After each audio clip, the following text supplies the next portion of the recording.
Meanwhile, the lower house expects a joint resolution that grants authority to the president to contract additional generating capacity to be ready within the week. For the details, here's Freddie Abando.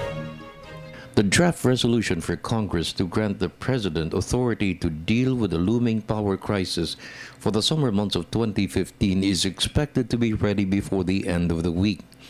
Speaker Feliciano Belmonte met with Energy Secretary Jericho Petilla to discuss the basis for the declaration of an emergency to include the projected power shortage, the areas to be affected in Luzon, the strategy to be adopted to address the shortfall, and the impact to the cost of electricity for consumers. It has to pass through a process, the usual process for legislation in this chamber and in the Senate as well.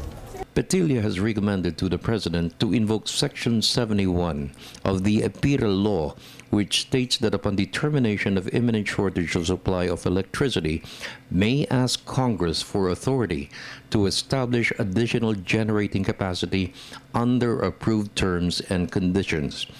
Belmonte stressed the House is committed to provide the President the authority to prevent brownouts which could impact on the growth of the economy. It's a question of can we afford to have a power interruption during the critical months na summer, no?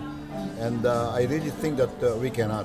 What we are, in that sense, we are bound to give it to him. What we are trying to do right now is to find out, is it the right formula? Is it the most advantageous to us, and so forth? Those are the questions that are on our minds. The question that we will allow the country to hit a situation like that is really something that we cannot allow. On the part of DOE, ang sa amin is lahat ng pwedeng gawin para walang brownout, that's what we're targeting. Pagdating sa magkano, actually ako parang sa akin as energy, no, hindi ko na tinitingnan ang gastos. Okay? Kasi ang sa akin talaga sugpuin ng brownout. Now, of course, meron tong gastos. And this is what Congress will now look into. Petilla is pressed for time to source the projected shortfall in power supply. So far, only 160 megawatts has been secured from the interruptible load program of private companies with embedded power. PISAL, which is mandated by law to provide additional power, has been negotiating for 300 megawatts to be leased or bought at a cost of 6 billion pesos. With the threat of El Nino, the shortage could even go higher. Aside from the projected shortfall, Petilla also expressed concern that if some power plants in Luzon conk out, it could trigger more problems. I am hopeful because as we speak right now, I just got a text from NGCP because I get a text almost every hour from NGCP.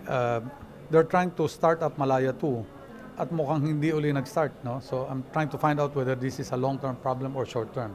If that conks out even before summer, then we basically have more problems kung tutusin.